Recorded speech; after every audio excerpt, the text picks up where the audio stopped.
My wife won $9 million, filed for divorce, and kicked me out, but she forgot the prenup her parents forced me to sign before marriage. When Sarah won the lottery, she became a different person overnight. We'd been married for 8 years. The morning after the numbers came in, she was on the phone with lawyers. By noon, I had divorce papers. By evening, my clothes were in garbage bags on the lawn. Pack your shit and get out, she said, standing in the doorway. I'm done playing house with someone who never amounted to anything. I'm a high school teacher making $52,000 a year. She worked part-time at a bookstore, maybe $18,000. For 8 years, I'd paid the mortgage, covered the bills, funded her pottery hobby. None of that mattered now. She had $9 million, and I was suddenly worthless. Sarah, can we just talk about this? There's nothing to talk about. My lawyer says I'll keep everything. The house, the cars, the money, you'll get whatever the court feels generous enough to give you, which won't be much. She smiled, this cold, unfamiliar smile. I'm going to travel, buy a condo in Miami, live the life I always deserved. You can go back to your sad little classroom. I grabbed my bags and left. My buddy Mike let me crash on his couch. The next morning, Sarah's Instagram was updated. New chapter, new life, no dead weight. Her friends commented, you deserve this, queen, finally ditching that loser. I spent 3 days in a fog. Then I remembered the prenup. When we got engaged, Sarah's parents insisted on a prenuptial agreement. They thought I was marrying her for money, which was insane because they were solidly middle class. But they were paranoid. I didn't want to sign it. It felt insulting, but Sarah begged, please, just do this for me. It doesn't mean anything. So I signed. The prenup stated that any assets acquired during the marriage through windfalls, including lottery winnings, inheritances, or gifts, would be split 50-50 regardless of whose name they were in. Her parents wanted to protect their potential inheritance to her, but the lawyer they'd hired was fresh out of law school and worded it badly, real badly. I dug through my boxes until I found my copy, then took it straight to a lawyer. He read it twice, then started laughing. Your wife just won the lottery? $9 million.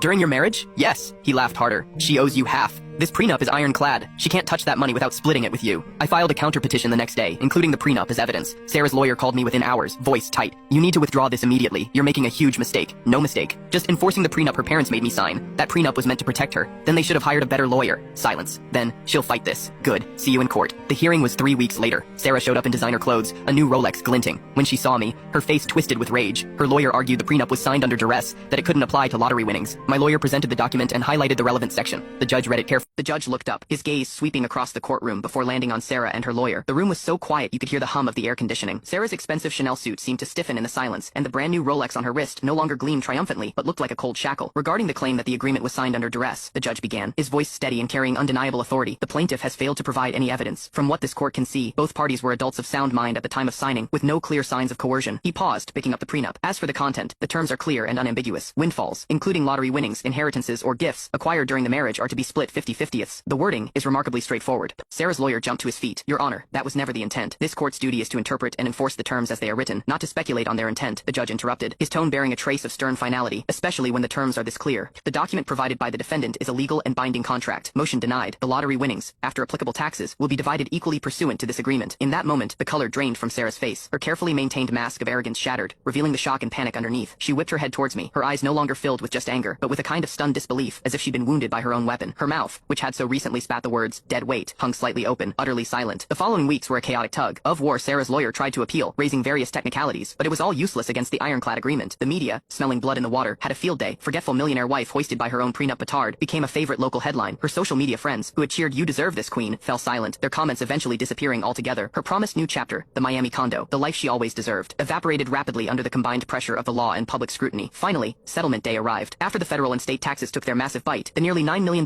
prize was significantly reduced, but what remained was still life-changing. According to the agreement, a check for $4,275,000 landed quietly in my bank account. There was no cheering, no celebration, just a deep, almost weary sense of peace. I used a portion of the money to pay off the mortgage on the house Sarah and I had shared. Though the divorce settlement had awarded the house to her, paying off the debt was a clean break for me. A ritualistic closing of that chapter. I bought myself a comfortable, but not extravagant, home with a big study filled with natural light. I kept teaching, not because I needed the salary, but because I wanted to. Now, I stood in my classroom out of passion, not because I was trapped. About 6 months after the divorce was finalized, I happened to hear news of Sarah from a mutual friend. Her new life hadn't lasted. Wild spending, bad investment advice, and those new friends who vanished as her fortune shrank, had quickly eaten away at her remaining share. The Miami condo never happened. Rumor was she had moved back in with her parents, her mental state, not great. The friend looked at me carefully after sharing this, seemingly expecting me to feel the thrill of revenge, but I didn't. What I felt was a faint sadness. The Sarah I had loved, the woman who would come home from a day at the bookstore, and still be excited to knead clay under the evening lamp. Her face smudged, but her smile bright had died that night. The winning numbers were called. The money hadn't changed her. It had acted like a strong acid burning away all the ordinary, good parts of her to reveal a hollow, ugly core I never knew was there. One afternoon, while unpacking boxes in my new house, I found something at the bottom of an old crate. It was a rough, imperfectly fired clay mug. One of Sarah's early pieces, a birthday gift she'd made for me shortly after we were married. It was lopsided, the glaze was uneven, but it had been used countless times, holding morning coffee and late night tea, warm and solid. I held the mug, standing in the afternoon sun, my fingertips tracing its rough texture. It held 8 years of my life, the real warmth that once was, and the trust that was finally broken. It was worthless, and yet immeasurably heavy. I didn't throw it away. I placed it gently on the top shelf of my new bookcase, in a corner I don't often reach for. It isn't a trophy of victory, nor a warning of failure. failure. It is just proof that it happened. A testament to a journey taken, a love that was and then vanished, an ordinary life utterly upended by $9 million,